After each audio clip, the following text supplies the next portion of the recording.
tell you. Oh, I mean, I know. I don't know if you have topics planned for this, but I've got a topic. Here's something you can talk about. Have you played? Have you played Biomutant? I haven't, but I hear it's a good game, and it's not a good game. I don't know. Okay, so first of all, I need to say, Biomutant is essentially Kingdoms of Amalur, right? It's essentially a very similar game to Kingdoms of Amalur with a drastically different setting, which fools you into thinking it's a drastically different game until you're about 20 hours in and you're like, actually, I can start to see the, it's beautiful looking. They've created a wonderful world in it. And then they thought, hey, I'll charge £55 for it. £55. And I was like, that's literally twice as much money as you should be asking. It is $100 in Australia. That is stupid. No. Fucking, what is that about? So I was like, I went to Humble Bundle, Humble Monthly, Humble, whatever it's called now, humble.store.io. Yeah, whatever the nonsense is, yeah. And I've got 20% discount because I'm a subscriber to Humble Choices. So that got it down to £45 or thereabouts. And I was like, that's still too much money, but I'm curious enough to fucking fine, I'll buy it. And I loaded it up and I played it. And I've got 29.1 hours on record now, which doesn't sound like a lot until you realize that was over 3 days, right?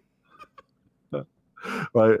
I literally I was like, it was like it started on Friday and I played 10 hours and I got up Saturday and played 10 hours and I got Sunday and played 10. Literally like 3 days, like that. Yeah. Which you would think I'd go because it was really good. Right? No, it's not. No. What happened there was it was a very nice setting, right? And because I like nice settings, that was enough to carry me. And because I like the setting and I like being a little squirrel and running around, right? I've just realized there's no tea in this cup. I'm a little bit disappointed. Sorry, that was heartbreaking. I know the feeling. Yeah. I was running around the world. I was being I like the motion and the fighting, and every now and again I discover something. And for the first 10 hours, I was like, this is good. I'm really enjoying this. It's interesting. It's different. It's like Skyrim if it was not shit. Like that's kind of because Skyrim is the worst game ever made, pretty much. I know the people are about to type comments. No, it is. It's not. We can talk about Skyrim in a bit. It's a bag of shit. Anyway, don't even get me started on Fallout. Anyway, so I'm enjoying it. Right after 10 hours, I'm like, it's good. I'm enjoying it. And then 10 hours after that, I was like, every time that it's got this mechanic where I have to do fights in what they call forts, right? I'm like, oh, every single one's the exact same fight. I was like, that's sad. And then there's other things we have to unify the tribes and stuff. So you have to enter their stronghold, and it's like mini fight, very basic puzzle, mini fight. It's over. And I was like, well, I've done 5 of these now. Great. By the time I got to about 28 hours, I was like, just fucking end. Just end already. I'm still really liking the motion in it, but yeah, it's if I'm going to pay 55 English pounds for a game, I should be playing that for 100 hours, right? Should not be playing that for 30 hours and going, I just feel like I'm done with it, And I feel like I've seen most things in Biomutant. I don't think there's a lot I haven't seen in there. But it was weird because it's such a nicely presented setting that it tricks you into thinking it's a way better game than it is. And then when you start seeing the edges of that and you start going, okay, well, there's a mechanic in the game with mounts, right? So I had this cool hot air balloon mount, right? And I'm like, this is a cool hot air balloon. I'm like, going around the level, my air balloon. And then I was like, I tried to summon my hot air balloon in a different area, and it went, oh no, you can only use that hot air balloon over the desert. Oh. Why? Why? I just want to use my hot air balloon over here to get to that hill because it's boring to climb up it. It's like, why? And then it's got this mechanic where you attach spells to the face because I was playing controller, so it's like it's like the face buttons are your spells. So if I want to do fire, I go triangle. If I want to do jump, I go magic jump, I go X, right? Right. But I didn't just have 4 skills. I had 10 skills. So every time I want to change skill, I go into the menu and reassign the skill to a button to use it, to then go back into the menu and reassign the other one back. And I was like, I think of my 30 hours, I spent 29 hours in the menu changing my options around.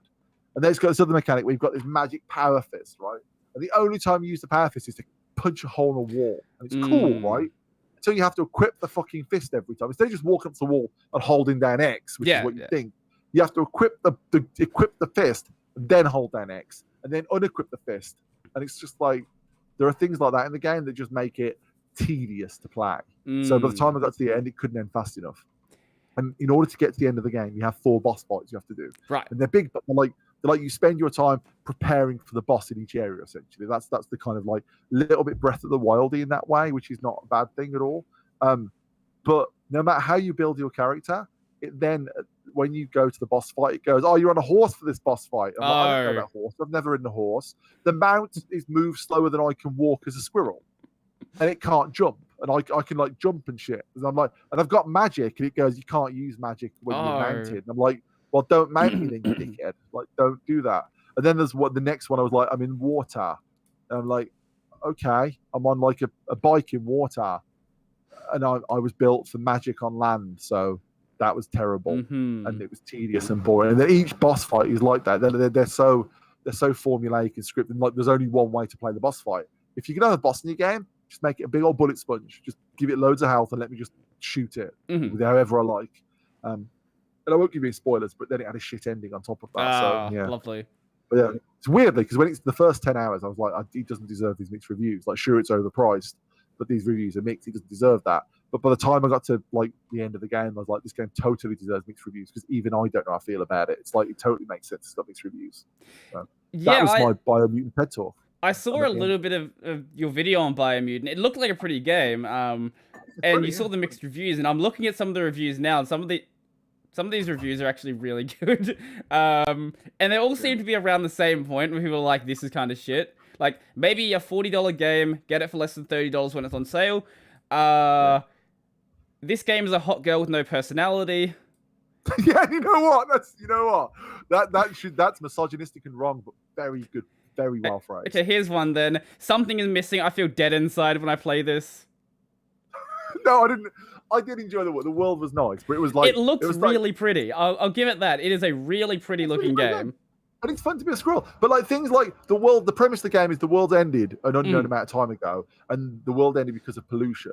Right. And then it mutated the animals. Now the animals are living in their own society. So it's a post-apocalyptic to humans, but from their point of view, it's a freshly built. Well, it's like it's an origin story for them, which is an interesting dichotomy. It's a nice yin and yang to one thing dies, something else lives. Right. The problem is they don't expand on that at all. Right. They don't give you any lore in the game past a few signposts that go pollution's bad, right? Right. And there's a bit of that, and it's got a very heavy environmentalist message, which I respect, right? I'm totally in favor of that. Sure, I like lovely. Trees. Trees are good. Yeah, it's preachy in a way that is unashamed. They're like humans fucked up the world because they're dirty meat-eating layabout wankers. I'm like, yeah, we are. I'm a human. That's true, right? So I didn't mind any of that. And I thought all the mixed reviews was because I didn't read the reviews before I played the game. Right. Because of course I didn't. Don't do that. Very bad. I never look at reviews. Like, yeah. So I didn't look at any, and I was like, maybe this is why it gets negative reviews on Steam because the preachiness of it. But no one even mentioned that. People seem on board with the ecological message of it, which is good. But yeah, the fact they've got like you've got this poster, like it's recently the humans died out within a couple of generations. Squirrels live for 20 years, so you assume that the world has been humans have only been gone for like 50 years, right? Realistically, that's what you assume. But I don't know that because there's no lore in the game. There's all these cool settings and visuals, but there's no lore. There's no world building other than the visuals. Is it one of these games that do lore through like item descriptions, or is there no lore whatsoever? No. There is lore in the game, but it's so basic. It doesn't like even down to like what actually happens to humans. Why is there a tree of life? Is there life ever else on Earth? Where am I geographically? Like, there's all these very basic questions that are not explored within the game, and that active because even though I'm not usually a plot guy, I like lore, and I would have liked to have if there had been little things I could stop and read, I would have done.